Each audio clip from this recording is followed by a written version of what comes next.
नमस्कार दोस्तों, किसान साथियों, आप सभी का हमारे चैनल राजस्थान मौसम स्टेशन में स्वागत है। इस वीडियो में हम बात करेंगे राजस्थान के मौसम के बारे में।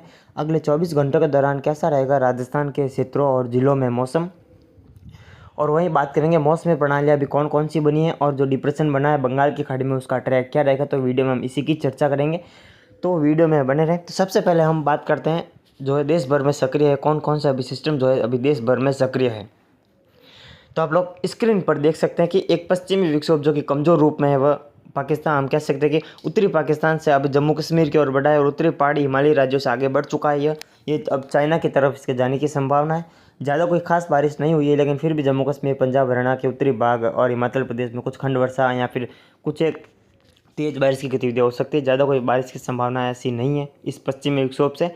और वहीं दोस्तों, जो साइक्लोनिक सर्कुलेशन पिछले 24 घंटों के दौरान मैंने आपको वीडियो में भी बोला था कि जो बना हुआ था, हम कह सकते हैं कि मध्य प्रदेश के ग्वालियर संभाग के आसपास, तो ये सिस्टम अब लगभग हम समाप्त हो चुका है, कमज़ोर होकर ये समाप्त हो चुका था। लेकिन फिर भी कुछ एक असर हम कह सकते हैं रहेगा, जिसमें जो जयपुर भरतपुर संभाग के सीमावर्ती पूर्वी क्षेत्र है मध्य प्रदेश से लगे हुए, लेकिन इसका असर कुछ रह सकता है इन जिलों में। बाकी कोई ज़्यादा राजस्थान में अब खास बारिश की संभावना नहीं दिखाई दे रही है।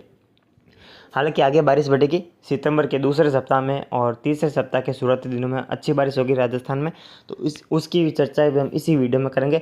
तो फिलहाल देश भर में बने मौसमी सिस्टम आप लोग देख सकते हैं, पश्चिमी विक्षोभ है जो कि आगे निकल चुका है चाइना की तरफ, और एक डिप्रेशन बंगाल की खाड़ी में दोस्तों बन चुका है। जैसा कि मैं आपको लगातार बार बार बोल रहा हूँ वीडियो में, ये पिछले 24 घंटों के दौरान well marked low pressure area ही था, लेकिन अब ये डिप्रेशन बन चुका है। आज हम कह सकते हैं कि 9 सितंबर है। 8 बजे के मौसमी आकलन के अनुसार आपको ये दिखाया जा रहा है मैप, जो कि डिप्रेशन बन चुका है। और अब ये उत्तर पश्चिमी और पश्चिमी दिशा में आगे बढ़ते हुए पूर्वी राजस्थान तक का ये रुख तय कर सकता है। तो इसकी भी जानकारी आने वाले वीडियोस में देते रहेंगे, लेकिन फिलहाल हम अभी की बात कर लेते हैं। तो कुछ इस प्रकार के जो है मौसमी प्रणालियाँ अभी बनी हुई है। मानसूनी ट्रफ की बात करें तो मानसून ट्रफ उत्तरी राजस्थान से अगर मध्य प्रदेश होते हुए हम कह सकते हैं कि डिप्रेशन तक पहुंच रही है। तो मानसून ट्रफ के कारण गंगानगर, हनुमानगढ़, चूरू से लेकर जयपुर संभाग, भरतपुर संभाग, कोटा, कुछ अजमेर, पाली संभाग तक बारिश खंड वर्षा के रूप में हो सकती है। कुछ ज़्यादा खास बारिश की संभावना अब राजस्थान राज्य में नहीं है लगभग आने वाले 2 से 3 दिनों तक। उसके बाद बारिश बढ़ेगी तो आपको अपडेट देते रहेंगे। तो अब हम चलते हैं राजस्थान के मैप की ओर। ये दोस्तों मैप है जो अगले 24 घंटों तक ही अनुमानित रहेगा, यानी कि ये 9 सितंबर का मैप है। आज 9 सितंबर को राजस्थान में कैसी बारिश होगी उसी का मैप आपको दिखाया जा रहा है स्क्रीन पर। तो दोस्तों, जो लाल कलर का दायरा है जिसमें हम कह सकते हैं कि जोधपुर, बाड़मेर, बीकानेर, चूरू, नागौर, पाली, कुछ राजसमंद, चित्तौड़गढ़ के भाग, यहाँ पर खंड वर्षा के रूप में बारिश रहने का अनुमान है। और जो नीले कलर का दायरा मैंने बनाया है आप लोग देख सकते हैं, इस मैप में आप लोगों को 2 नीले कलर के दायरे दिख रहे होंगे। तो मैं आपको ये भी बताऊंगा मैंने 2 क्यों बनाए हैं, दक्षिण पश्चिमी राजस्थान में बारिश क्यों होगी। तो सबसे पहले बात करें उत्तर पूर्वी राजस्थान के जयपुर, भरतपुर, कोटा, कुछ अजमेर, नागौर, कुछ जोधपुर संभाग तक के क्षेत्र हैं। यहाँ पर ये नीला कलर का दायरा मैंने इसलिए बनाया क्योंकि जो साइक्लोनिक सर्कुलेशन का कुछ अवशेष के रूप में असर इन जिलों में रहेगा खंड वर्षा के रूप में। तो इस नीले कलर के दायरे में मध्यम से तेज़ बारिश होने की संभावना है, और लाल कलर के दायरे में हल्की से मध्यम केवल खंड वर्षा ही रहेगी। कहीं कहीं ज़्यादातर मौसम लाल कलर के दायरे में भी शुष्क ही रहेगा। और दोस्तों, जो मैंने जालोर, सांचौर, बागोड़ा, भीनमाल और जो सिरोही, रेवदर, दक्षिणी पाली, देवसुरी, नाडोल, रानीबाड़ी, फालना, उदयपुर, डूंगरपुर, बांसवाड़ा, प्रतापगढ़, चित्तौड़गढ़ के जिलों पर जो मैंने नीला कलर का दायरा बनाया है अलग से गुजरात से लगे हुए इलाकों में, ये मैंने इसलिए बनाया क्योंकि दोस्तों सुबह से ही हम कह सकते हैं कि गुजरात के ऊपर से होकर जो अरब सागरीय बादल हैं उनकी आवाजाही बढ़ेगी, और इन जिलों में उन्हीं बादलों के कारण मध्यम से तेज़ बारिश के दौर आएंगे, मध्यम से तेज़ बारिश होगी। तो ये उसी बारिश का दायरा है कि जो नीले कलर का दायरा आप लोग देख सकते हैं जालोर, सिरोही, उदयपुर संभाग के ऊपर, ये दायरा जो है अरब सागर वाले बादलों से जो है बारिश होगी। इस दायरे में खंड बारिश होगी, लेकिन फिर भी मध्यम से तेज़ बारिश के दौर लगातार आएंगे। एक दिन में 3-4 दौर आ सकते हैं तेज़ बारिश के, जिसमें सांचौर, जालोर, उदयपुर जिले के कई गांव, कई तहसीलें शामिल है, डूंगरपुर, बांसवाड़ा में। तो कुछ ऐसी बारिश की गतिविधियाँ दक्षिण पश्चिमी राजस्थान के गुजरात से लगे हुए बॉर्डर वाले क्षेत्रों तक रहेगी। 2 से 3 दिनों तक ऐसी गतिविधियाँ रहेगी। उसके बाद बारिश में और हम कह सकते हैं कमी आने की संभावना है।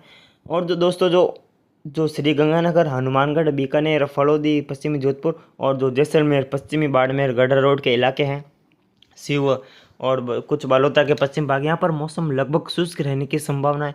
कोई भी बारिश की गतिविधियाँ अब राजस्थान के एक्सट्रीमली पश्चिमी जिलों में नहीं रहेगी, चाहे कोई भी अभी जो सिस्टम आ रहा है डिप्रेशन के रूप में, उसका असर भी बीकानेर, गंगानगर, जैसलमेर तक नहीं पहुंच पाएगा दोस्तों। खासकर जैसलमेर, बीकानेर, गंगानगर के सीमावर्ती भाग है, पश्चिमी भागों तक, पाकिस्तान के लगे हुए भाग है, वहाँ तक तो बारिश की संभावना अब बिल्कुल भी नहीं है। हाँ, जैसलमेर, बीकानेर, गंगानगर के पूर्वी भागों पर कुछ खंड वर्षा हो सकती है, लेकिन फिर भी पश्चिमी भाग एकदम शुष्क एवं हम कह सकते हैं कि मुख्यतः साफ बने रहेंगे। बादलों की आवाजाही रहेगी, कुछ एक अरब सागरीय बादल है, लेकिन फिर भी ज़्यादातर मौसम पश्चिमी, एक्सट्रीमली पश्चिमी राजस्थान के 3-4 जिलों में हम कह सकते हैं ऑलरेडी शुष्क रहने की संभावना है। पिछले 24 घंटों में भी जयपुर, भरतपुर, जोधपुर, पाली संभाग में बारिश हुई है। उदयपुर, कोटा संभाग में ठीक ठाक बारिश दर्ज की गई है। तो कुछ ऐसी गतिविधियाँ आज भी रहेगी, लेकिन धीरे धीरे हम जैसे जैसे आगे बढ़ेंगे बारिश की गतिविधियों में कमी बढ़ेगी, बारिश में कमी होगी। और जो सिस्टम आ रहा है उसकी बात कर लेते हैं दोस्तों। तो ये दोस्तों आप लोग मैप देख सकते हैं, ये मैं पिछले 2 दिनों से ये मैप दिखा रहा हूँ। आपने देखी नहीं होगी तो वीडियो जाकर देख लीजिए। ये मैप आपको लगातार बार बार दिखा रहा हूँ, क्योंकि यही अभी संभावनाएं अभी तक बनी हुई है, कोई भी बदलाव नहीं है। तो हमने जो पहले संभावनाएं बताई थी वह अभी तक सटीक रही है, तो यही संभावना आगे रहेगी, ये हमने पहले बता दी थी। ये मैं बार बार आपको ये मैप दिखा रहा हूँ क्योंकि आपको भी समझ में आए। तो ये लो प्रेशर एरिया जो है, हम कह सकते हैं कि जो झारखंड और उत्तर पूर्वी भारत के विशेषकर राज्य असम, मेघालय, नागालैंड के ऊपर पहुंचेगा अगले 24 घंटों के बाद 9 सितंबर को। और जो वेलमार्क लो प्रेशर एरिया ये डिप्रेशन के रूप में बदल चुका है, ये अब हम कह सकते हैं कि जो ओडिशा के ऊपर पहुंचेगा। और जब ये लो प्रेशर असम, मेघालय के ऊपर बना कम दबाव का क्षेत्र इस डिप्रेशन में मर्ज होने की संभावना रहेगी दोस्तों। तो ये डिप्रेशन डीप डिप्रेशन की कैटेगरी तक भी जाने की संभावना रहेगी, ऐसा अनुमान है। पहले लग रहा था डिप्रेशन बनेगा इसमें मर्ज होकर, लेकिन ऐसा नहीं है। डिप्रेशन में ये सिस्टम लो प्रेशर मर्ज होगा, जो कि वियतनाम के उत्तरी भागों से तूफान के रूप में आगे बढ़ा था, और अब ये कम दबाव के क्षेत्र के अवशेष के रूप में इस डिप्रेशन के रूप में मर्ज होगा डिप्रेशन में, जिसके कारण ये सिस्टम डीप डिप्रेशन की कैटेगरी तक जा सकता है दोस्तों। भले ही डीप डिप्रेशन ना बने, लेकिन ये डीप डिप्रेशन तक मजबूत हो सकता है। डीप डिप्रेशन जैसा ही ये मजबूत सशक्त रहेगा। और इसका ट्रैक आप लोग देख सकते हैं, उत्तरी छत्तीसगढ़ और उत्तरी पूर्वी मध्य प्रदेश से लगाकर ये गुना संभाग, कोटा, झालावाड़ जिले तक पहुंचेगा। उसके बाद ये फिर उत्तर प्रदेश की ओर इसके रिकवर करने की संभावना है, मुड़ जाएगा उत्तर प्रदेश की तरफ, क्योंकि लगातार पश्चिमी हवाएं चलेंगी उस समय, जो कि हम कह सकते हैं कि अरब सागर से तेज पश्चिमी हवाएं चलेंगी, पाकिस्तान से शुष्क हवाएं रहेंगी। तो ये हवाएं इस सिस्टम को बिहार, उत्तर प्रदेश की ओर घुमा कर ले जाएगी, जिसके कारण इस सिस्टम का असर राजस्थान में होते होते बच जाएगा। राजस्थान में सिस्टम का असर नहीं रहेगा, बारिश नहीं होगी। तो हम कह सकते हैं कि एक्सट्रीमली पश्चिमी राजस्थान में बारिश की गतिविधियों में अब कमी आने की संभावना है। जैसे जैसे सिस्टम आगे बढ़ेगा, मजबूत होगा, तो जो स्थितियाँ साफ होती जाएंगी, तो उसी के माध्यम से हम आपको अपडेट करते रहेंगे। लेकिन फिलहाल अभी तक ऐसी ही संभावनाएं दिखाई दे रही है कि ये दोनों सिस्टम आपस में मर्ज होकर एक डिप्रेशन और डीप डिप्रेशन तक की कैटेगरी भी पार कर सकते हैं, ऐसा अभी अनुमान है। तो दोस्तों ये था राजस्थान का मौसम पूर्वानुमान। अभी के लिए इतना ही, मिलते हैं हम इसके अगली वीडियो में, तब तक के लिए जय हिंद, जय भारत। आप कमेंट में जो भी हम कह सकते कंटेंट बताएंगे उसी टॉपिक पर हम वीडियो बनाएंगे। तो जल्दी से बताएं आपको किस टॉपिक पर वीडियो चाहिए, वेदर सिस्टम के ऊपर या फिर कोई भी मॉडल के अनुसार अनुमान के मुताबिक आपको जो है मॉडल की पिक्चर दिखाकर आपको जो है अनुमान बताए। तो कुछ इस प्रकार से कमेंट जरूर करें आपको कौन से टॉपिक पर वीडियो चाहिए। तो अभी के लिए इतना ही, मिलते हैं हम इसके अगली वीडियो में, तब तक के लिए जय हिंद, जय भारत। अगर आप हमारे चैनल पर नए हैं तो चैनल को सब्सक्राइब जरूर करें और इस वीडियो को ज़्यादा से ज़्यादा शेयर करें अगर आपको मौसम की जानकारी सटीक लगी हो। तो मिलते हैं हम इसके अगली वीडियो में, तब तक के लिए जय हिंद, जय भारत।